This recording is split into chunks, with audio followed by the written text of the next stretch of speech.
like the heartbeat of a place. They're the first face you see, the warm face that greets you, and the helping hand that guides you in. Receptionists are very important as they set the tone for the entire experience and making a lasting impression for visitors. Join us as we interview 3 receptionists in different resorts here in Saavedra, Moalboal, Cebu. Are you ready? Let's get started! Welcome to Club Serena Beach Resort in Moalboal, Cebu, a serene gateway perfect for relaxation and water activities. Hello, we're currently here at Club Serena Beach Resort here in Saavedra, Moalboal, Cebu. I'm currently here in the reception area for we are about to interview our pretty receptionist.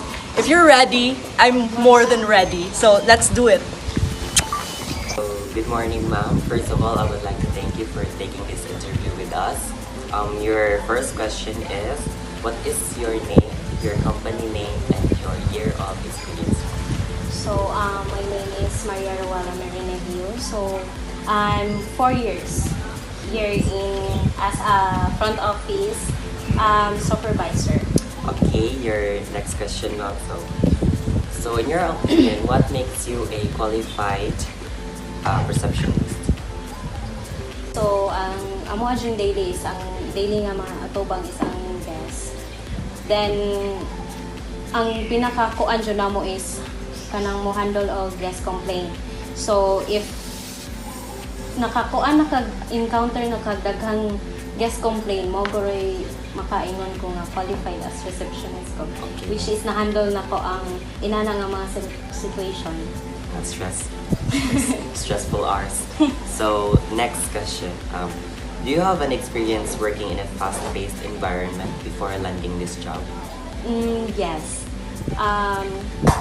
Kuan siya, office staff ko, / engineering head, then medyo kuan yun siya kay factory siya sa kanang bihon sa Talisay, then ang owner medyo kuan yun ganahan siya kanang dapat kasas. Okay. So next, how would you work towards creating a good first impression for your clients? Dapat with presentable ka nga mga tubang nila, then with naapatan ng mga information if ever na sila mga questions. So next, what techniques would you use to calm a challenging visitor? Dugay na namon ning gamit nga technique which is heart method, especially in guest complaint. Heart means hear the guest, empathize, apologize, resolve the problem, and last is thank the guest. Okay. So next, what would you do if a client walked in right as the phone was ringing? If ever na yung mga situation nga inana is we simply acknowledge the upcoming guest, kanang smile or nod, but if ever mo interrupt gid siya sa amo ang nanay koy ka istorya nga guest, pwede ra nimo siya i-excuse ang imuhang guest nga ka istorya kanya pwede nimo siya i-kuan. If nakoy katawag nga guest, pwede nako siya if ever dili lang gyud in the middle of kanang conversation nga need jud dili maputol, pwede ra nako i-excuse siya if okay ra ba niya nga tubagon ako ang tawag. Nakan ang call. So how would you stay upbeat on days you need to work long hours? Motivation mo. Taas ang imong shift. Murag mo man ni among trabaho, so dapat good bisan inana kataas imong kuan, need jud ka dapat kuan gyapon ka mo atubang sa guest ipakita nga mura kag naluya tungod sa imong kuan taas nga hours. Yes. So the next question, how would you diffuse a tense situation between a colleague and a client?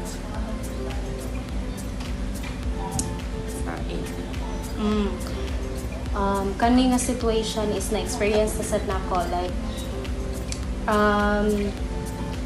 guess is na misinterpret niya ang istorya sa amo ang colleague, but ako arang gi murag instead of kuan murag di-interrupt na lang ko, which is ako na lang murag silbi gi kuan ang conversation para dili malain pa ang guest, which is Clear and clear. So, what are the problems and challenges you encounter as a front office staff member?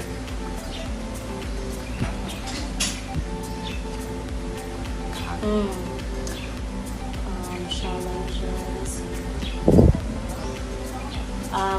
In which situation siya?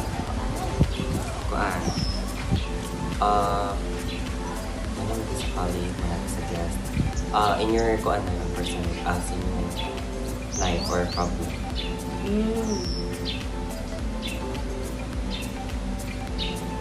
Actually, challenge gid na ko ang front office. Kay dili ko gikan jud sa hospitality nga kurso. So gikan ko sa education. So challenge gid na ko kay first time na ko siya nga inanid ay ang kuan. Pero which is if na kuan na nako ang mga step by step nga murag duty as a front office, murag na love na sa nako siya. Start just sa beginning mo sa... Yes. Daghang challenges. First gid nako is kanang ang how to handle guest complaint. Kay wala man jud koy idea unsaon pagkuan sa guest, labi na naa sa mga kanang busy na days. Kay first nako diri sa Club Serena is ako ra FO. So from morning to kuan jud ko panggabi. Yeah. Ato is busy siya. Busy nga time niya. Wa ko kay bawon sa akong buhaton, which is nadyoy mga nasayop, pero which is most of the lesson nga at least dili ang mausap na cut-on tungod ato nga mga sayop. Sige, for the last question, how do you handle feedback or criticism from a customer? Pwede siya masod sa katong among method nga i-use daily, which is ang heart. First is amo jud siyang paminawan ang guest kung unsa iyang mga complaints, then dapat with eye to eye contact. Pakita jud di mo nga naminaw kasi ang concern o sa iyang gusto nga mga which is criticism. So then if ever we need to apologize, pwede siya i-apologize nato for the inconvenience nga na-cause, which is customer is nagbayad jud sa atoa. So naa-joy ko gyud nga if dili sila satisfied sa ilang gibayaran, mo complaints gyud or mo criticize sa ilang na experience. Then mo inform gyud ta nila na katong tanan nilang mga concern is ipaabot siya nato sa management for the improvement sa ato ang kuan. Sige, thank you, ma'am. Thank you. So, thank you. That was all for the questions today. Thank you for having this interview with us, ma'am. Thank you so much. Now for our next stop, we have the HK Beach Resort in Saavedra, Moalboal, Cebu.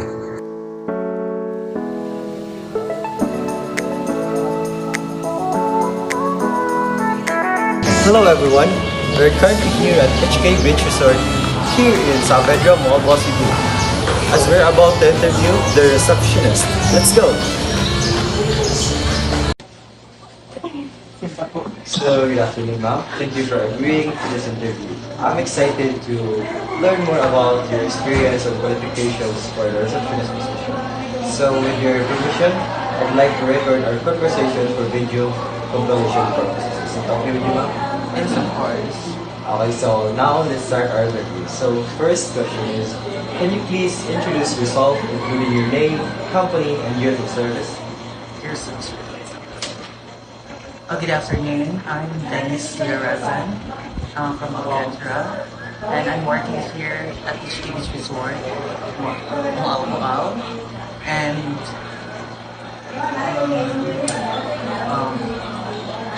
4 years na ako diri sa resort. apil na ang pag-usapin ako din sa city mo. Sa kanang pag-auditing mo, kaya sa'yo kanang na kwansin mo na like katayo na lang natin yung trabaho or wala na kalang itatay na ayaw pa yun mga ba? Pero Actually, wala ko naka-decide na stage yung pinari. I-absorb lang ko yung gusto na ko nang-apply. and then, so now let's proceed to our second question. What makes you a qualified receptionist? Of course, as a receptionist, you need to have strong personal skills, strong communication and personal skills. Do you have any advice para na mo para mo for conditions na yan? Ako yung advice niyo when it comes to tourism industry, dapat na kay idea sa industry mo sa So, do you have any experience working in a fast-paced environment before landing on a job? fast-paced.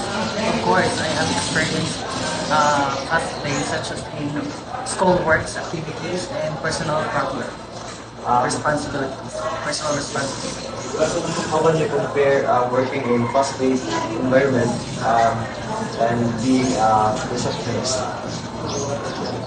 Actually, it's the same when it comes to pressure.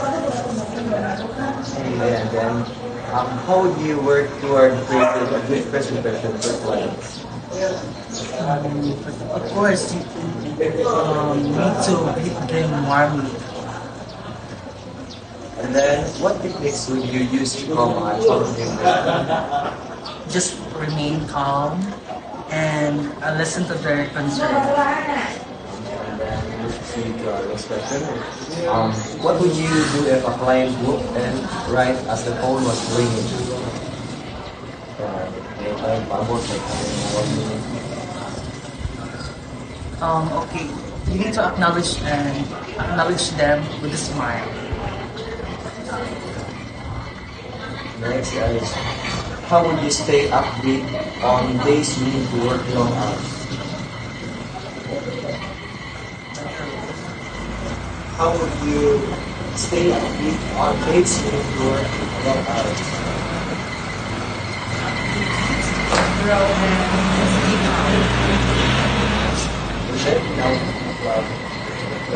How would you use a flex situation between a college client and a client? Of course, maminaw di ka sa both sides. And remain calm. Kalma rin dyan. Then, what are the problems and challenges you encountered as a front office staff member? How do you overcome it?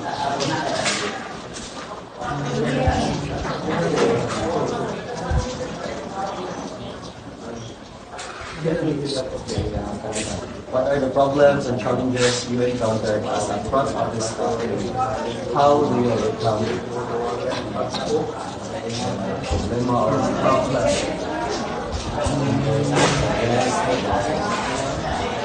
Work. You need to be organized. Then, for the last one, we have, what's your approach to handling confidential information and maintaining discretion in a busy front-desk environment? When it comes to confidentiality, you need to be understand that you need dapat sure ka na hindi siya share ng mga sensitive sensitive information. So, thank you for your time and patience, ma'am. Nice meeting you. Thank you. For our last stop, we're here at Welcome to Dolphin House, Mualboal, Cebu.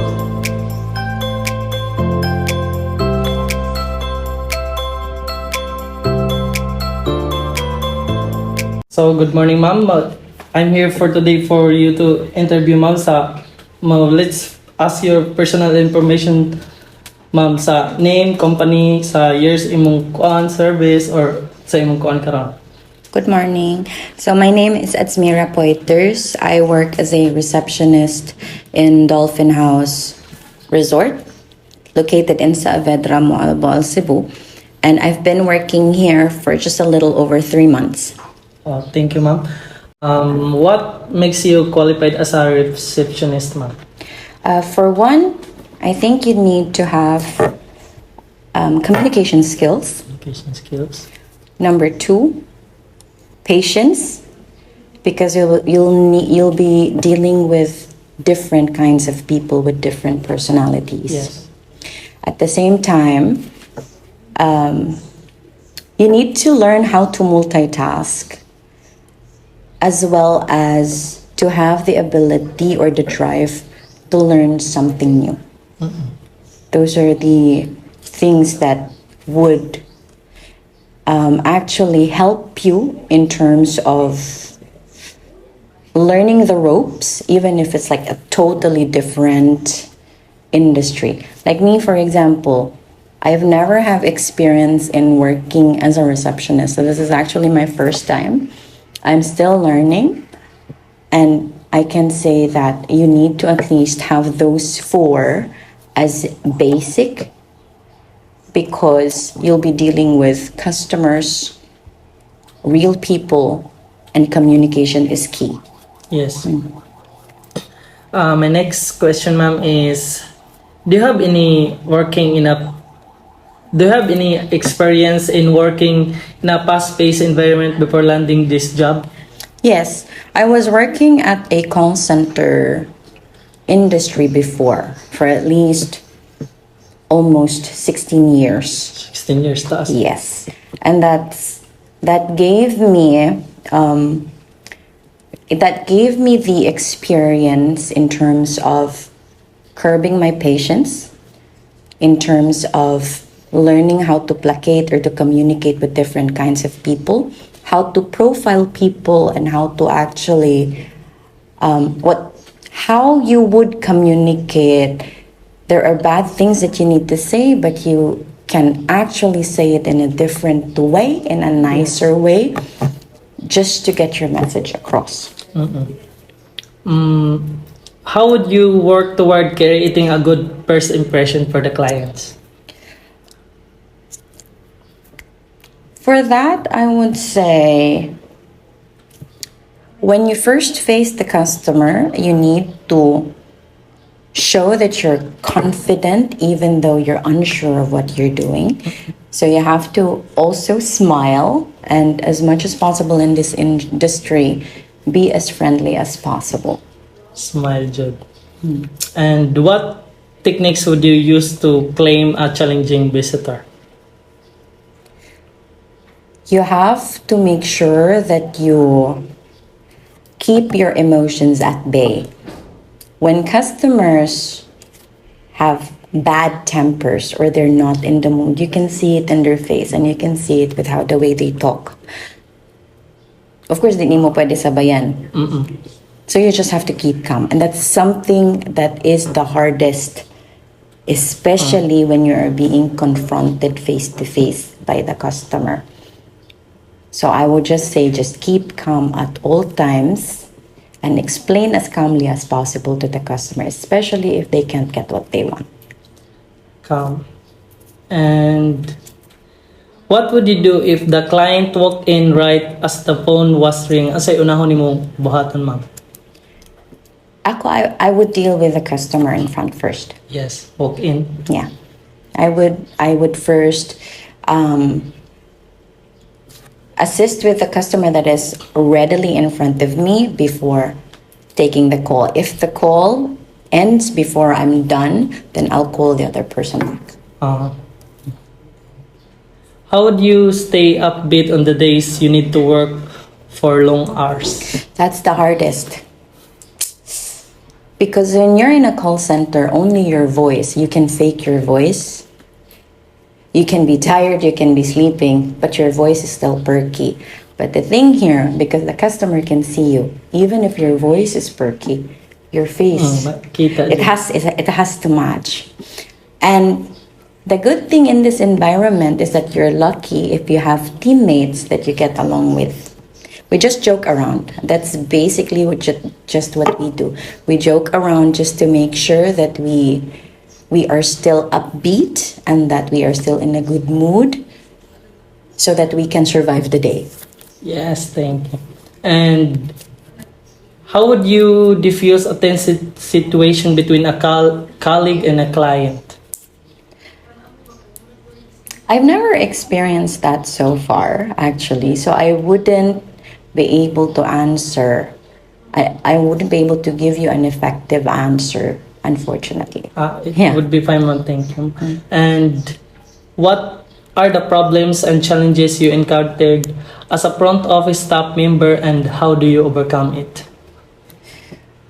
Challenges is first difficult customers. There are customers who want to get everything their way, even though you don't offer them. So, in cases like that, based on experience, I just become factual with them. I tell them upfront, but in a nice way, that we don't have this, we don't have that. So these are the only offers that we can provide you.